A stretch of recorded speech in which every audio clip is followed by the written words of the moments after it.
La Sociedad Española de Radiodifusión presenta... Ser. ¡Viva la radio!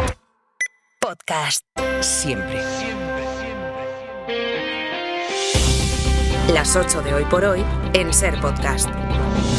Hola, muy buenos días. Señalada durante varios días por la compra de mascarillas que hizo su gobierno en Baleares y sin haber entrado en los detalles, hoy vamos a escuchar las explicaciones que dé la presidenta del Congreso, a la que el PP pide que dimita, mientras el PSOE advierte de que ella no aparece en el sumario. De Francina Armengol se espera que verbalice los argumentos que ayer dio su equipo en privado, que contrataron con la trama de Koldo García porque les parecía más fiable que cualquier comisionista.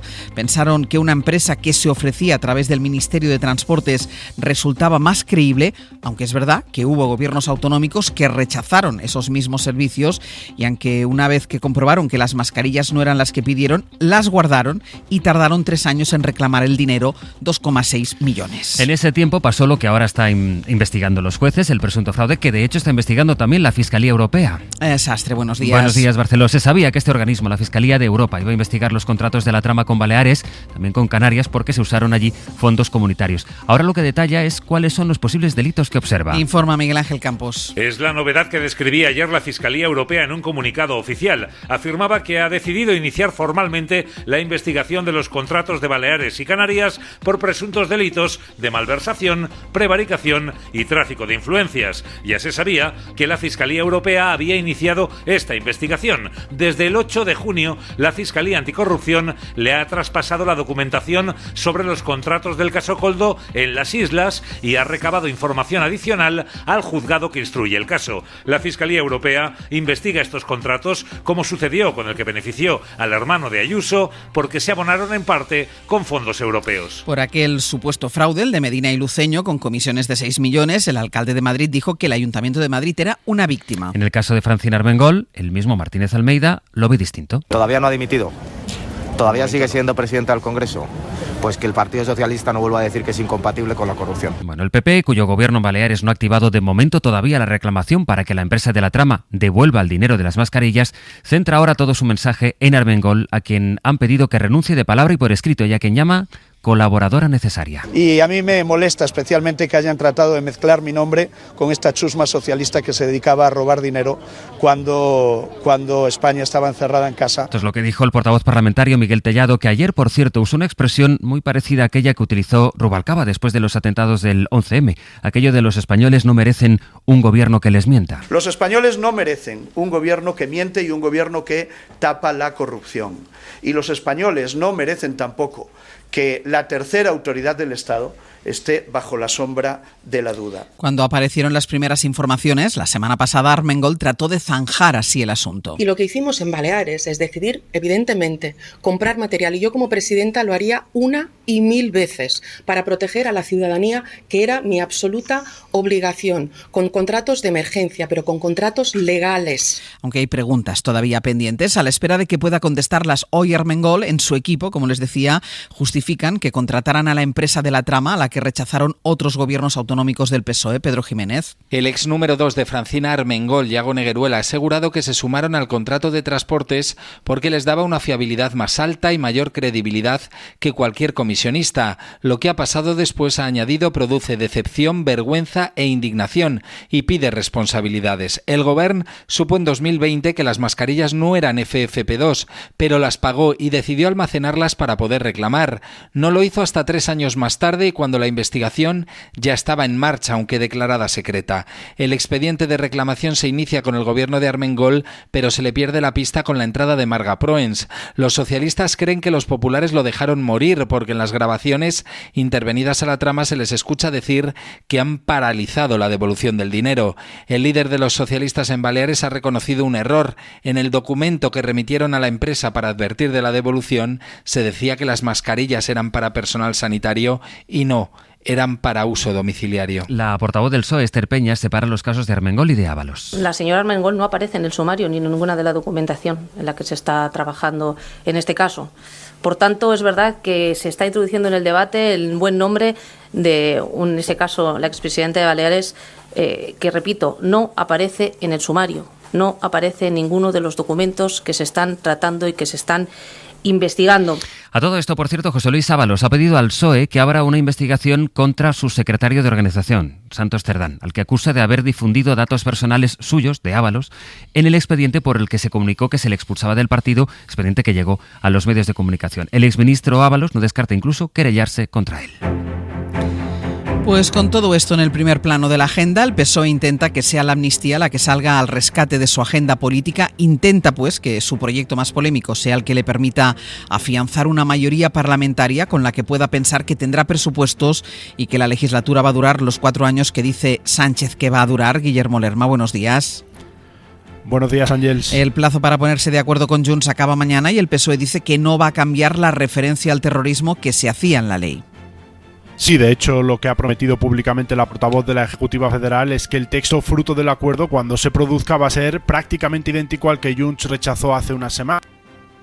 No se va a tocar el artículo relativo al terrorismo, eso es lo que dijo ayer Esther Peña. No tenemos prevista hacer ninguna modificación. Les dije, siempre nos sentimos cómodos y a gusto con el documento consensuado con esos 6 grupos parlamentarios. Fuentes del Ejecutivo quitan, sin embargo, importancia al debate sobre los cambios en la redacción del conjunto de la ley. Los independientes dan por hecho que habrá correcciones que justifiquen su apoyo a la tramitación. En lo que insisten en el ala socialista es en que todo lo que se modifique irá en la dirección de reforzar jurídicamente el texto. En cualquier caso, habrá que esperar a ver el literal del nuevo dictamen. Desde Ferraz y desde Esquerra llevan horas trasladando la idea de que el acuerdo está cerca. Nadie da detalles de cómo se va a conseguir desatascar la negociación, a la que la Moncloa se aferra para intentar cambiar el paso después de 2 semanas en las que el foco ha estado puesto en el caso Koldo y su presunta corrupción. Guille, gracias. Hasta luego. En vísperas de esa comisión de justicia,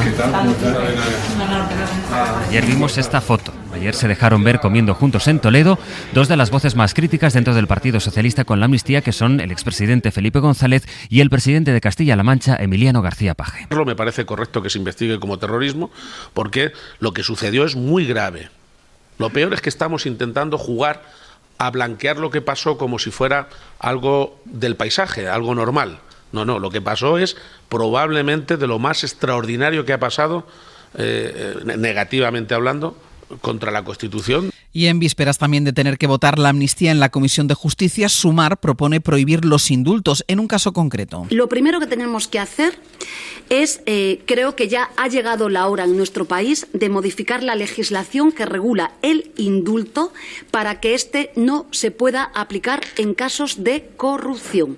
Es bastante inaudito que estemos en el primer cuarto del siglo XXI y sigamos permitiendo este supuesto.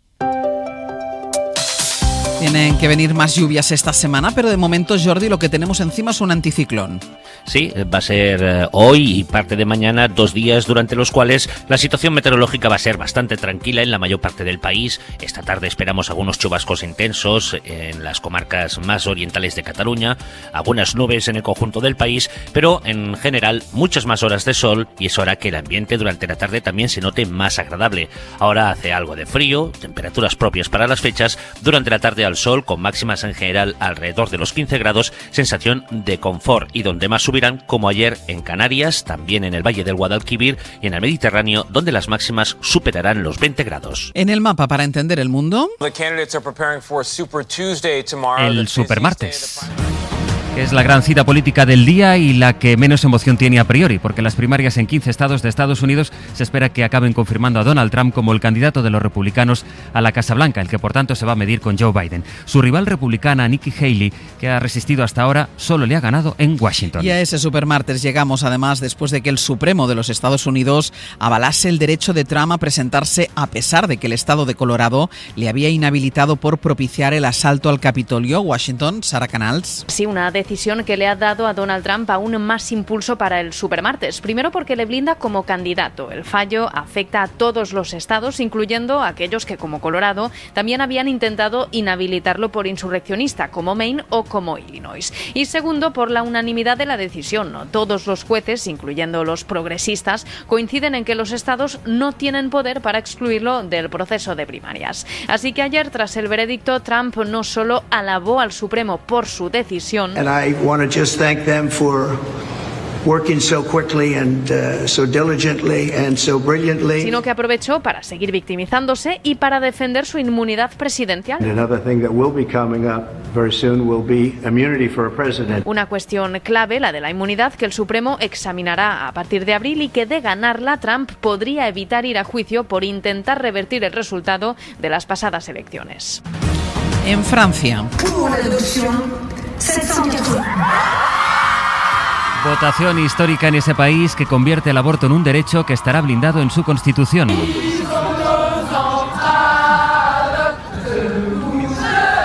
Hubo pantallas gigantes en la plaza del Trocadero de París y se iluminó incluso la Torre Eiffel con el lema «Mi cuerpo, mi elección». Corresponsal Vicens Batalla. Buenos días. La celebración por esta inscripción en la Constitución fue mayor entre la izquierda y las formaciones de gobierno que entre la derecha y la extrema derecha. En el momento de anunciar el resultado, de 780 votos a favor por 72 en contra, con 50 abstenciones, se notaba la moción de la presidenta de la Asamblea Nacional, Yael Braun-Pivet, que lo era también de este Congreso conjunto con el Senado en Versalles. Pour l'adoption, 780. Los más de 900 parlamentarios presentes aplaudieron largamente, pero entre la derecha de los republicanos hubo numerosos senadores que se opusieron, y entre la ultraderecha de Marine Le Pen casi la mitad de los diputados tampoco apoyó la inscripción. Le Pen votó a favor, pero consideró en los pasillos que el derecho al aborto no estaba en peligro. El primer ministro Gabriel Attal lo refutó en su discurso. Oui, la liberté d'avorter reste en danger.